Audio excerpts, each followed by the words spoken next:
Welcome back to Temporal Directive, the Star Trek fan podcast, rewatching the entire franchise in chronological order. I'm Gary. And I'm Tom. This week we are breaching our Temporal Directive to bring you this extra special episode. Today we are talking about Star Trek Strange New Worlds, 4.5 Vulcans.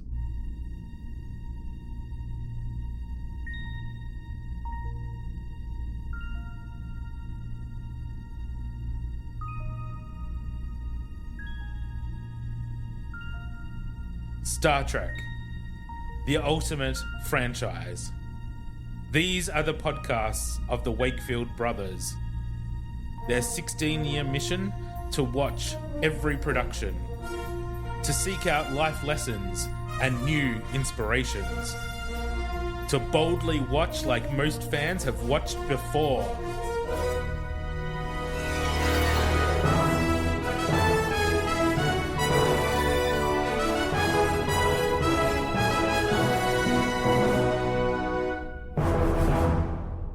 That's right, we're back with Strange New Worlds, new episode. Woo! 4.5 Vulcans. We're doing these special episodes as they come out, and because Strange New Worlds is so close to our chronology, where we're up to in our chronology, we're not going to revisit them when we get up to them. So we will be doing our life lessons and IMDb scores and all those fun things that we do in our normal episodes in these breach episodes. Sure are. And before we get into it, we are going to spoil the fuck out of it. So if you have not watched 4.5 Vulcans, hit pause, go and watch it, and come back. Yep. Because we will ruin it for you. Yeah, we're not going to hold back. Nope. So big spoiler warning. And let's get into it. Okey-dokey. The episode was written by Dana Horgan and Henry Alonzo Myers. Directed by Jordan Canning, who did a episode previously. I think it was the Trelane one. Oh, yeah. Cool. I think that was them. The air date was August 28th, 2025, and the IMDb synopsis reads, after a mission turns crew members into Vulcans, trouble arises when they try to revert to human. That's it, and that's all. As always, IMDb is thorough in its synopsis. Informative. Yeah. Let's go watch it. Okey-dokey. And we're back from watching 4.5 Vulcans. Well, Tom, what did you think? I didn't like it. That was a big sigh. I didn't like it. I feel that. Yeah, I didn't like it. The actors and stuff, it's fine. Like, I just didn't like this story at all, really. It seemed like they were trying to be funny, but they weren't pulling it off. I didn't think it was funny. Like, it wasn't funny. The humour didn't land for me. No, at all. Like, not even a little bit. No. None of it. Like, so if they were trying to be funny, that didn't succeed. Nope. It was cringe, really. I just didn't like it. Cringe is a good word for it, I think. Yeah, I thought Pike was a really weird kind of Vulcan. Like, why make those choices? Like, the way he moved and got into people's faces and stuff didn't really seem Vulcan to me. That just seemed stupid. Yeah, I agree. And, like, so turning into a Vulcan gives you hair gel instantly too? Apparently. Like, because as soon as he turned Vulcan, his hair was, like, spiked up. Like, but also they decided to stay Vulcan and didn't go back into their Starfleet uniforms. Yeah. They stayed in their Vulcan outfits. Which also didn't make sense. So much of this episode did not make sense. It was just... But I think it was supposed to be a comedy. This episode was supposed to be funny. Was it? It was supposed to be off-the-wall comedy, and it just did not hit. It didn't land. No, like, it just made no sense whatsoever. When they started talking about connecting with their Carters to, like, remind them of why they're human and stuff, I thought, well, this might be interesting. This might be the interesting part of the episode. Yeah. And then it was Una's log that just said, well, we did that. Yeah, that's right. Like, God damn it. Yeah. Again, they don't actually give us the payoff, do they? They only did it with Lan, and like, that was fine, but we already knew Lan and Spock were banging and shagging and dancing. So yeah, so like, it didn't really do that much. No. So and there was no confliction with the Vulcan version in that either. Well, would you say Vulcan or Romulan? Well, yeah, exactly. I think that was the only bit there I sort of went, was when Lan and Pike were both trying to allude that they knew about the Vulcans' Romulan link but couldn't tell each other. Yeah. That was the only thing where I kind of went, yeah. Yeah. Yep. So, pretty sad. It was It was still very soap opera-y too. It was. The only thing I liked about this was Kirk and Scotty. Yes. That was it. I liked those two together as well. Yeah. But why is Kirk on the ship again? Yeah, like it doesn't make sense that he's there for any reason. It doesn't make sense that he's there, but it was a good moment for them. Like it was good to see them work together, and like Kirk trusted his skills, all those things. All of that. Like that was really good. I mean, the reason was not there, but it was a good thing. Yeah. And like this is one of my nitpicky things that I have with Enterprise. Oh Lord! But like, the whole Khan thing. I mean, what the fuck, right? What? So with Lan being a descendant of Khan, and even Spock brings it up in this episode, going, with your, you're related to Khan Noonien Sung. So we've got Kirk and Spock on the ship with Lan, knowing that she is a descendant of Khan. So when they meet Khan, why do they not know who the fuck he is?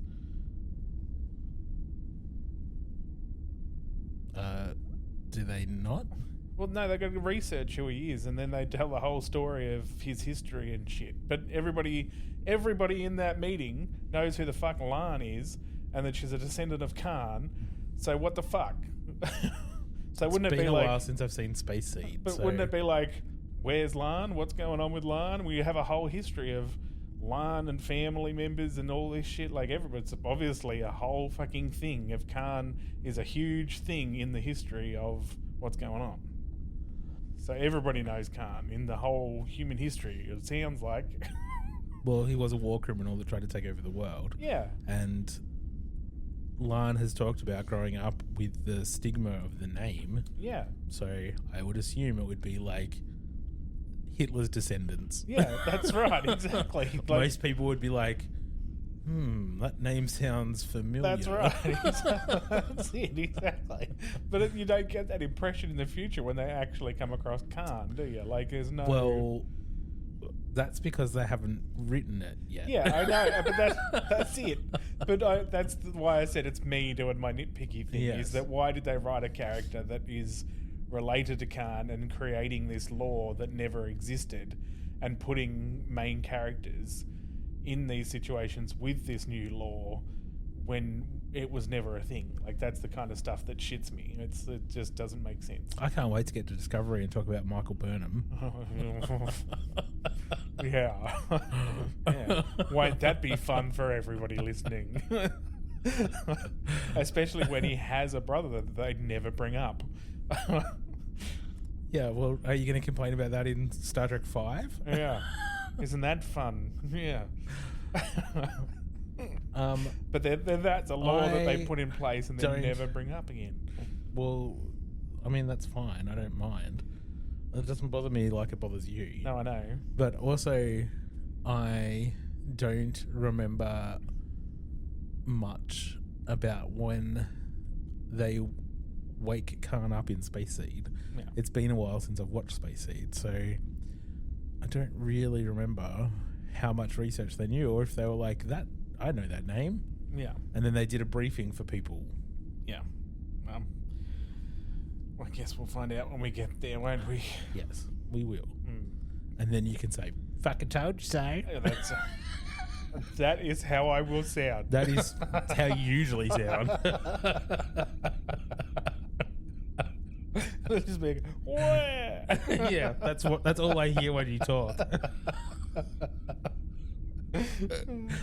Yeah. Anyway, so yes, not really a fan of this episode. No, it was pretty bad.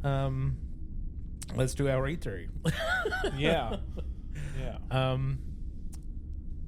As we mentioned in previous episodes, we're not writing our own recaps for our Strange New Worlds episodes. We are using the recaps by Anthony Pascal over at trekmovie.com, who usually has a good sense of humor and Yeah. tends to agree with our feelings on things. So I guess we'll find out about this one because I haven't read it yet. I just hit print. So We'll see. fingers crossed. Anthony Pascal, thank you, and don't let us down. All right. The Enterprise is diverted from a shore-leave planet to help out the Vulcans, who back in the day set up some atomic power stations on a pre-warp planet that are about to go boom. So, some Enterprise crew will have to step in as real, scannable Vulcans. Chapel reverse engineers the serum from last season's kooky species swap episode, so Pike, Uhura, Lan, and Christine become green-blooded, pointy-eared hobgoblin Vulcans. And they immediately start treating Spock like shit for being half Vulcan. Okay. Yeah. After donning Vulcan outfits, it's 4.5 Vulcans to beam down. Beating Palia's estimate by hours, they solve the alien power problem and are back on the ship as fast as you can say live long and prosper. But surprise, their reverse injections don't work. After some hand wave about how the serum gave them the equivalent of years of logic training, the four take to their new Vulcan reality with rude gusto, and Spock is especially not pleased.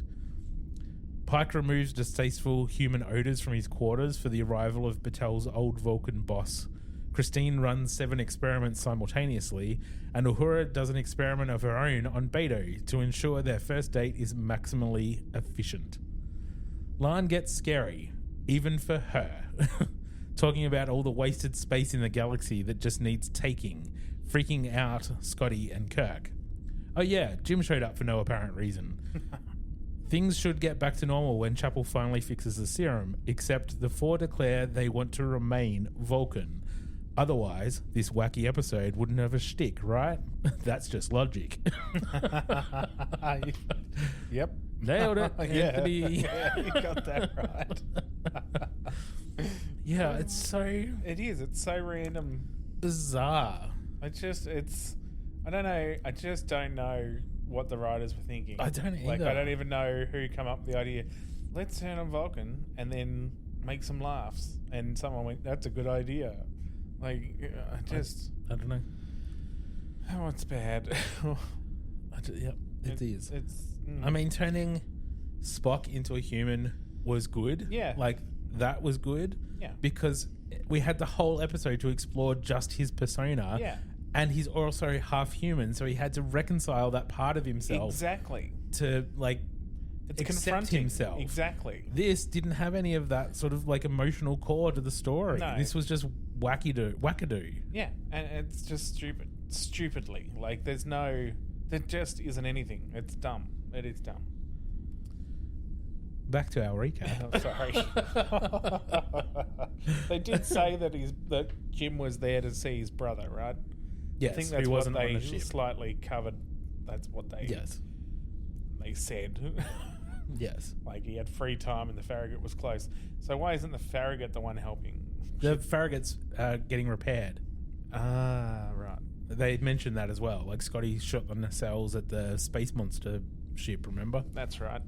So it's still getting repaired. Jim said that when he beamed aboard. Yeah. Anyway. Which is why he had free time. Okay, so they sort of covered their ass.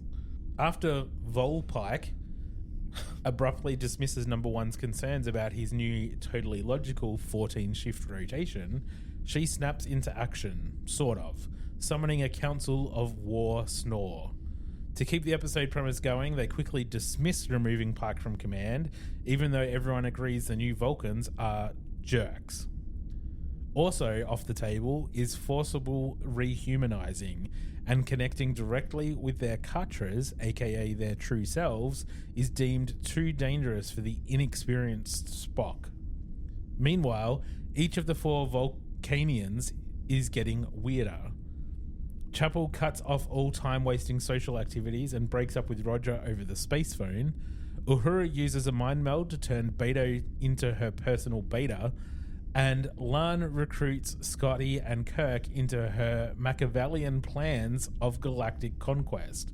Instead of simply taking command and containing the unhinged, number one brings in a ringer. her Vulcan X and authority on Carters, but she needs Spock as wingman because she still has the hots for Doug. You heard me, that's his name. After literally having to cool Una off with a spilled drink, Spock solicits Doug to help by offering to teach him more about humans in exchange for dropping some knowledge on Carters. Admiral Pasulk shows up for that dinner meeting, and instead of taking charge of the out-of-control situation, he compliments Volpike on the rightful blandness of his sorbet.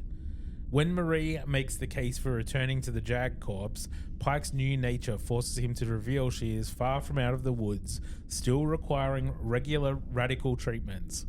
Batel's inner lizard finally had us enough, telling both pointy prissies where they can stick their tasteless treats. You tell him, Marie. Things are really escalating in the lab as Lan goes full Napoleon, planning out a galactic war that would involve the Klingons, Tholians, Orions, and, why not, the Gorn. When Kirk won't help her, she knocks him out. Scotty has no luck trying to talk her back from the brink, so he tricks her into zapping herself. One crazy Vulcan down. With Doug's help, Spock is finally able to connect with the others' Carters, and they all agree to un-Vulcan. But things are tricky with Lan, so Spock has to enter her Carter space to connect, and it appears her augment side, remember she's Lan, Noonien Singh, isn't ready to let go of the thirst for power. So they start fighting through her mind ship as he breaks down her defenses with the power of dance. Again, you heard me, right? So fucking dumb. She agrees to change back as the rest of the former Vulcans work their way around the ship on an apology tour. All is well with Beto and Uhura winging a first date. Pasulk gives Pike an assist by offering Maria promotion and his job. And Chapel makes Plomeek soup as a peace offering to Spock and Roger. He's here now too. Sure. Why not? Why not? Because where did he come from? The transporter room, I guess. Tomorrow. Lan admits to her old friend Una she went crazy because she was freaked out over losing control because she found a Spock sock in a drawer. Okay. Things wrap up with Kirk teaching Scotty the fine art of drinking scotch, while Una makes a quick getaway with Doug after he shows up with flowers. Is it over? Apparently not. There is a post-credit scene with Spock giving Doug human lessons. These include how to high-five, how to do the finger pull thing, what birthdays are all about, horror movies, and more. Much time is spent on Spock teaching Doug how to use contractions. Hilarious? Well, Spock thinks so. The end. That's the episode. It needs to be erased from history. It is one of the most odd episodes of Star Trek I think I've ever seen. Yeah, and unnecessary and horrible. I think I would rather watch Beverly fall in love with her ghost on that Scottish I planet. I would almost agree that I would enjoy that more. That is a terrible fucking episode. I'm not sure it's as bad as... It's not as bad as that. No, I think Sub Rosa is better than this. Yeah. I actually think that Beverly episode is better than this episode. No, it's okay. But there are some pretty bad episodes of Next Gen. Yeah. Look, Yeah. they said at the start that they were trying to do different genres and take big swings, as they like to say. Well, which I think why are they writers for for Star Trek if they don't want to write Star Trek? Well, what is Star Trek, Tom? Star Trek can be many things. No. But I would like more science fiction. Yes, science fiction is. And I mean, they've done a couple of good episodes. They have. This was not one of them. This was not one of them. I feel like this season has been more misses than hits. And Yeah. I know they've already filmed season 4, so any of the criticism that we get out of this season Isn't going to help. it's not going to help the next season because they've already filmed it. So if they already thought they did a great job this season, And everyone they might goes, have "This is doubled down shit." in season 4. So maybe season 5, maybe the 6-episode season 5 finale season will get us where we need to be. Let's hope. Let's just hope. Fingers crossed. Like, All right. holy well, fuck. Now comes your job. The only thing in this is the Kirk and Scotty stuff. I really enjoyed that. I think their chemistry was really good. I like seeing a history between those two being built. Love it. Yeah, I think they were good. I agree. It's really good. Yep. I really want McCoy to be there somewhere at some point. Well, I don't think you're going to get McCoy in Strange New Worlds. No, I know, but we've already had the bumhead stuff happen, right? And that's where we had that other dude. The Telosians, for those that are listening at home. Bumhead guys. Whatever. Could never remember their names. It's like just a species of random... Telosians. Telosians. Whatever. Right. So... I always call them that. You know that. Yes, I know that. But no one listening at home knows that. They do now. So we've already had that. And in that episode, Pike had a different doctor. Correct. Right. And now we've got Mbenga. And then we get McCoy, right? So McCoy's can show up at any time, really. Can't he? Was McCoy in the first episode of the original series? Not including the cage? That is a very good question. I thought he was. I thought he was only just not in the cage. Yeah, I'm pretty sure he... I feel like there was someone else in between. Do you? You're right. I thought you didn't like them recasting everyone. Huh? Well, they're doing... I thought you would prefer that they didn't recast as much as possible. Well, this is before they had such good actors. I don't really like this Kirk, but I'm warming to him. Okay. I mean, he still looks like Woody from Toy Story. But Jim Carrey. And actually, Dad said that the other day. See? All right, now it's your job. What's the life lesson in this episode, Tom? No.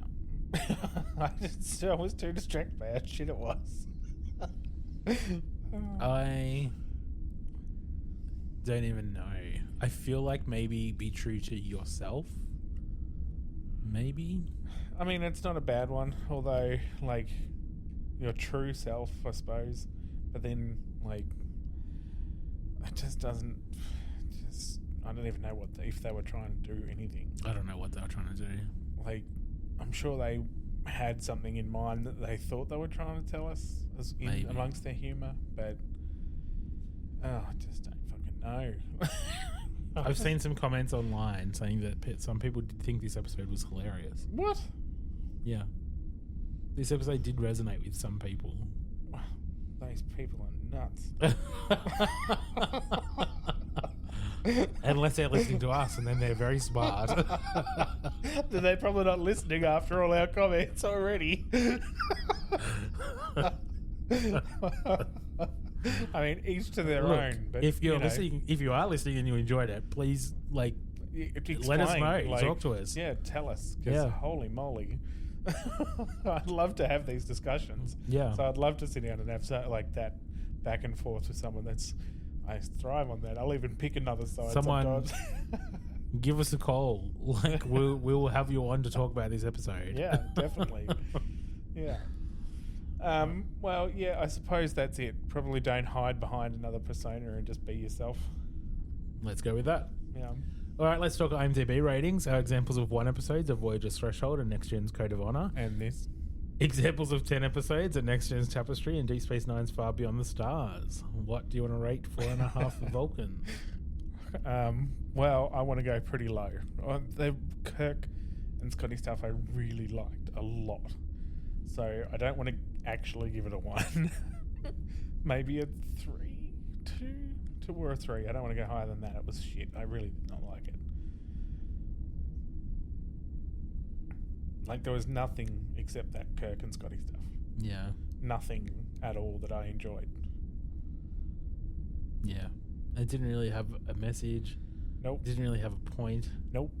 It had a Vulcan named Doug. Yep.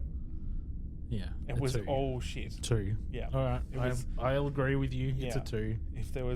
And here I thought a Space Adventure Hour at a 4 was going to be the low point of the season. Yeah. Yep.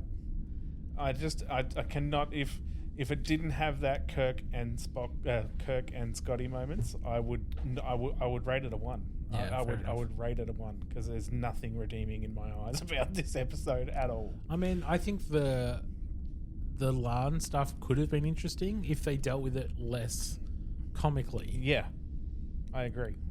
Like if it Absolutely. wasn't just a flat out comedy episode and they actually maybe didn't do it to 4 characters and they did it to 2 characters and they really delved like into it. talked about the psychology of it, then it might have been an interesting concept. Yeah. But we didn't get that. What they gave us was slapstick and silly and wackadoo and just Not in a good bizarre. way. Wasn't done well either. Like I No. just don't like because I don't Leave the comedy to the lower decks. Yeah, that's it exactly. And because this wasn't done right either. Like No. I don't mind a good like stupidity stuff. Like Yeah. I like that quite a bit generally, but this was just I don't even know what this was. Yeah. Like, Okay. Well, that's it for our special episode. We'll be if you want to tell us what you thought of this episode, good or bad, Yeah. or want to get in touch about anything Star Trek related, we'd love to hear from you. You can find us on Facebook at Temporal Directive Podcast and on Instagram, just Temporal Directive, or you can email us at wakefield_productions@outlook.com. We'll be back with our regular episode on Friday. Live long and prosper. Peace and long life.